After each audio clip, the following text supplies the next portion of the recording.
We are talking about Donald Trump's national emergency declaration today, one of 20 some odd that I counted, 28 that have been done before him. And I know many critics oppose him, and he called one out today. He saluted his good friend Sean Hannity, of course, because the new press secretary used to work for Fox News. And to me, that's a dangerous precedent when a media outlet is so influential over any president, whether it's Democrat or Republican. It's not good for the people. But that's a separate story. What's important is that some people who've been diehard, hardcore conservatives are not happy with the president right now. And he called out Ann Coulter. He said he doesn't know her, which is not true. Why he would say he doesn't know her while mentioning her name is beyond me, but he said he doesn't know her, but she's a critic because her name was brought up by one of those in the press corps to try and, get under his skin. Joining us right now is Ann Coulter. Ann, thank you for being with us on the Savage Nation. Sure, good to talk to you. So, Ann, why did the president go out of his way to say he doesn't know you? Don't you know him? I think it was to relieve me of responsibility for this fiasco. I thank him for that. But come on, you do know each other, right? You've met many times at Mar-a-Lago. Weren't you in the White House with him a few times? Actually, it was played for me on radio, and that's the only time I heard it. But I don't think that was really his main point. I don't know Ann Coulter. I mean, he said it's been a year since I've talked to her. Okay. And again, to confirm that I have nothing to do with this, Sarah Sanders has now, Huckabee Sanders, has now, confirmed I have no influence in the White House, and I also have no influence on, the Hindenburg, the Titanic. There are many other things. I have no influence on the people doing it. But why is it that you have become one of his greatest critics? What happened? What's going on here? Well, look, the American people have never rung such a resounding bell in politics as they did for a wall and immigration control when they elected Donald Trump. I mean, much more than any presidential election you can think of, that was the central issue. It wasn't as if, the argument against Trump was reality TV, and he's coarse, and he has no experience in government. He's Charles Murray. I made fun of him in my book, In Trump We Trust, that Trump was saying some nonsense about Common Core. The people weren't voting for him because, well, he seems like a competent manager. He seems like this is the guy who's going to get. We don't know exactly what. But in the beginning, you loved him. You wrote In Trump We Trust. You're just disappointed that he's not doing what we all want him to do, which is build that wall and keep them out, right? Very clear in Trump We Trust that what was so wonderful about Trump during the campaign was the basket of issues he was presenting. And the more the media attacked him, Republicans attacked him, Democrats attacked him, that made him even more attractive. Because we were fed up with Washington, fed up with politics. But Ann, we know this. You and I agree 100% because I've been on the issue for 25 years, as you know, borders, language, culture. But you become a critic because you say he's fooling us in plain English, right? He's not building the wall. And he has those signs, the RNC, like usual, their usual idiocy, expecting their voters to be morons. They hold those signs just to taunt us. Finish building the wall. Oh, come on, not Democrats. But do you actually believe that he's going to build it? It's going to be in the courts for how long now? 3 years? Not only... I always thought that he could, if you follow my work closely, he doesn't even need an emergency declaration. He could have started day one. He's the commander-in-chief. He has constitutional authority to protect the borders of the United States of America. Right.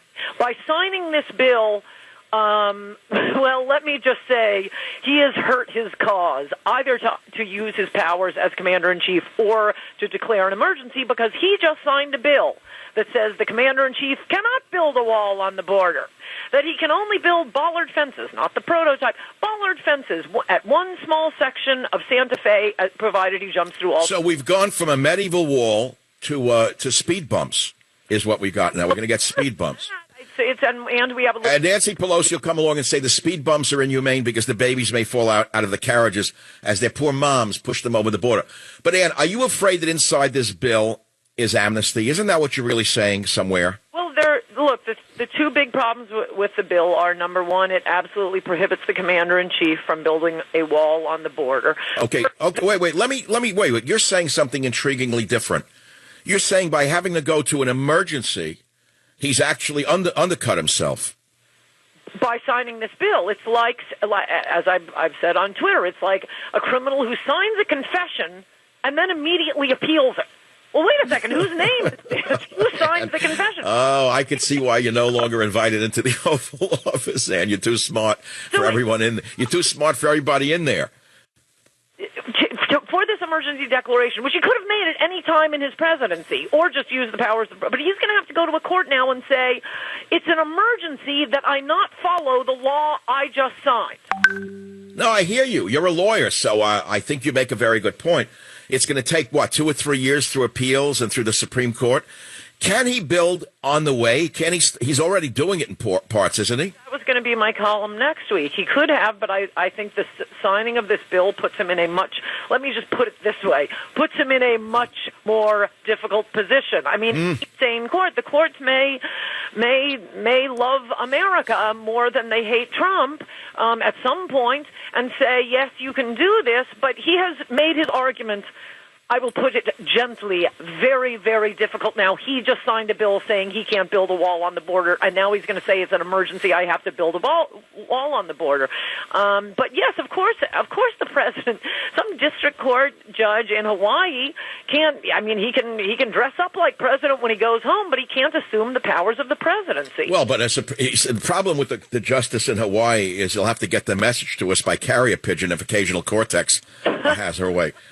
That's my pet name is Alex Occasional Cortex. Let me shift to that because I know you probably have some comments to make about this one. What do you think about Alexandria or Alex Occasional Cortex's idea for no air travel, trains on the ocean? What do you think about the Green New Deal, Ann Coulter? Well, I will say my views are evolving because if my country is going to be wrecked by the plutocrats who wanted the cheap labor and don't give a crap about the United States of America, there really isn't. I mean, you're in California. Does anybody care about California politics? We are looking at a future in which Republicans can never win. The Democrats, I mean, they're just going to pack the court. Who even cares about Kavanaugh? That victory means meaningless now. As soon as it's President, Kamala Harris or Cory Booker, they're just going to pack the court. They don't care about the Constitution. Your Second Amendment rights are about to be gone. I would recommend that patriots start buying guns now because in another few years they're going to ignore the Second Amendment. Okay, so, who did this to us? I think the only fun people like you and I are going to be able to have over the next to the end of our lives now is taking vengeance on the people who wrecked our country. Well, I live in California, which is let's say it's a one-party state. Yeah. It's either Democrat, Socialist, Communist, Maoist. Right. Or let's say if you like Lenin, you could be a Leninist. Those are your choices in the political structure here. The state that gave us Ronald Reagan and Richard Nixon cannot elect a Republican now. We are looking at coming fairly soon here in the United States of America. So, toward taking vengeance on the people who wrecked my country, the one idea AOC has that I think is fantastic is a wealth tax. And I want to make sure she knows where the Koch brothers keep their money. Wait, but hold on. Slow down now. I earned every penny I ever earned, and I pay very high taxes. If you're talking about an Amazon tax or you're talking about people who pay no taxes, I would agree with you. But the average American who pays legitimate taxes, no matter how wealthy they are not getting away with anything. We're supporting the whole country. Yes, I know you are, and I'm sorry there are going to be some civilian casualties in this plan. But I think you and I will do much better than I want the Koch brothers, the Chamber of Commerce. How are we going to do better? You do very well as an author. You're going to want to pay them even more. You want to pay more. You want to pay more money to the illegal alien lobby called the Democrat Party? Of course not. But the country's over, and now all I care about is vengeance. Oh, come on. You don't think it's over. You're not that much of a pessimist, Dan. You got more fight left in you. How does America not go the way of California now? Give me any scenario. Of America not becoming California. We didn't even discuss, I mean, you adverted to it, but this is worse than amnesty, this bill. Any illegal immigrants already here can stay. It is the government has been prohibited from spending money on deporting any illegal immigrant who offers to be a, quote, sponsor of an illegal alien. Wait, are you saying that's in this new emergency bill? Yeah. You've actually gotten a copy of it? Not the emergency bill, the bill he signed this morning, the spending bill. That little thing, the $22 trillion one. Yep. By the way, the Smithsonian gets $1 billion. Just to show this isn't about money. Let's take cash out and burn it just to show we don't care about the money. We just don't want to. Well, I'm worried about the Weimar Republic, where I'm going to need a wheelbarrow to buy a bottle of wine. If this keeps up of cash. But we have a few years of enjoying the cheap labor. I had Steve Forbes on today. I'm interviewing him for about a flat tax, and for my podcast. It's amazing. He says the revenue would actually go up with a flat tax because those on the bottom would actually have to pay something. I'm sorry. This is like Krista McAuliffe having a cookie before the spaceship blows up. Yeah. Okay. Let's talk about flat taxes. Come on, Ann. You're getting so depressed. You don't believe in the future. Stop it. In other words, last week, Gallup took a poll. 42 million Latin Americans currently right now would prefer to live in America. Any of them can get in, and the government, under the bill that Trump signed this morning, is prohibited from spending any money on deporting them. They say, I am going to be a sponsor of a small child. So it will not only encourage human trafficking, bring in the kids, drag the kids in. This is an amnesty not only for the illegals already here, but for the 42 million who want to come. Hasta la vista, hombre. Yeah. And do you speak Spanish yet? I like the yet. Well, I guess I'll be learning. Ann Coulter, always a pleasure. The show is very abbreviated now, owing to my inflammatory rhetoric. So I have to say, hasta la vista, Ann. Thank you for being with us on the Savage Nation.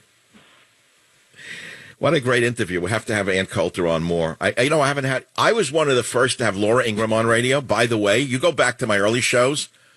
I had Laura on, then I had Ann on. I had all of the great women of the conservative side on in the beginning. And it was a pleasure to have Ann Coulter on right now. Do I have time for one quick call?